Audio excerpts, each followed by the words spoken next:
Forget Middle-earth, forget Westeros, seriously.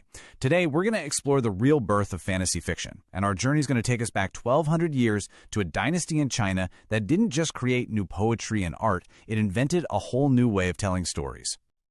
But first, let me ask you a question. What if you could experience a full, rich life? All the wins, all the losses, all the love and heartbreak, and then wake up to find that only a few minutes had passed. Well, that exact idea is at the heart of this incredible ancient story. There's this young scholar, Liu Sheng, who's feeling pretty down about his failures in life. A Taoist priest gives him this strange ceramic pillow to nap on. And as soon as he rests his head, he's thrown into this vivid dream where he lives for 50 more years. I mean, he does it all. He marries the love of his life, becomes a famous general, rises to prime minister, survives all the court drama, and finally passes away as a respected old man with his whole family around him. And then he wakes up with a jolt. That pot of millet the innkeeper had just put on the fire to cook for him, it's still cooking. He lived an entire lifetime in the time it took to make dinner. Now, does that sound like something you'd see in a movie today? Maybe an Inception-style blockbuster?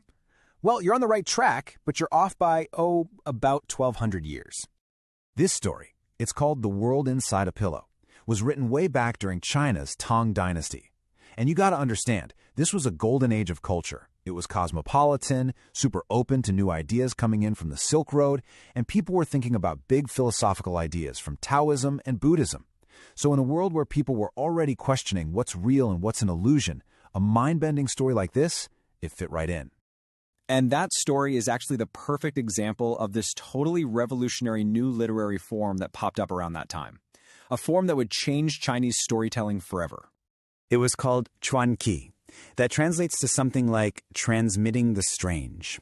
And what made it so new, so revolutionary, wasn't just what the stories were about, but how these writers were creating them. And this is the big deal, right here. See, before the Tang dynasty, writers who told strange tales were kind of like journalists of the weird. They'd hear a ghost story or a rumor about something supernatural and they'd just write it down, recording it. But the Tang writers, they took a giant leap. They stopped just being reporters and became creators. They started consciously inventing marvels, intentionally crafting fiction as a real art form. You know, a much later critic really nailed this shift. He said that Tang authors were the first to use fiction as a vessel for their writing. It was this huge move from just reporting on strangeness to pure, unadulterated imagination. And let me tell you, that imagination ran absolutely wild. So get ready, because these writers were exploring everything from cosmic dreams and love affairs with gods to bumping into demons in the middle of the night. I mean, they were playing with ideas like the divided soul. There's this one story, the story of the disembodied soul, where a young woman's spirit literally just gets up and leaves her body to run off with her true love. For 5 whole years, her soul is out there, living a full life with him, even having kids, all while her actual body is just lying in a coma back at her parents' house. And they push boundaries even further. In the tale of the white ape, a general's wife gets kidnapped by this powerful white-furred ape god. When the general finally tracks them down and kills the creature, its dying wish is for him to protect their unborn child. Sure enough, a year later she gives birth to a son who grows up to be a brilliant scholar, this perfect blend of the divine and the human. Wild, right? They were also inventing some of the first magical artifacts in literature. The Record of an Ancient Mirror is all about this magic bronze mirror that could show you the true form of any demon or spirit trying to pass as human. It could unmask everything from a clever fox spirit to a giant serpent in disguise. So for the very first time in Chinese literature, authors weren't just writing down folk tales they'd heard. They were becoming architects of the impossible. They were true world builders. But you know, like all golden ages, this one couldn't last forever. So what happened to all these incredible stories?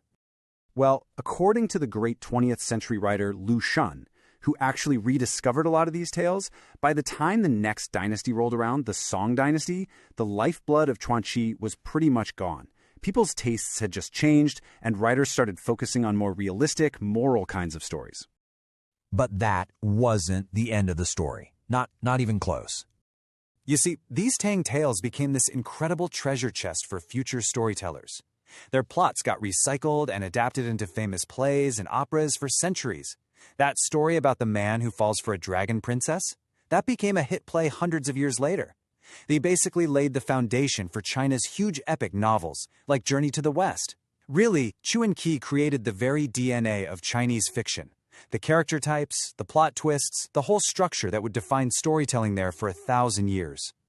They were the big bang for Chinese fiction. That bold freedom that these Tang writers claim for themselves, the right to just invent the impossible. It's the exact same creative spark that fuels fantasy writers all over the world today. And it really makes you wonder, doesn't it? When people 1,000 years from now look back at the stories we're creating right now, which ones will they point to as the strange tales that ended up changing everything?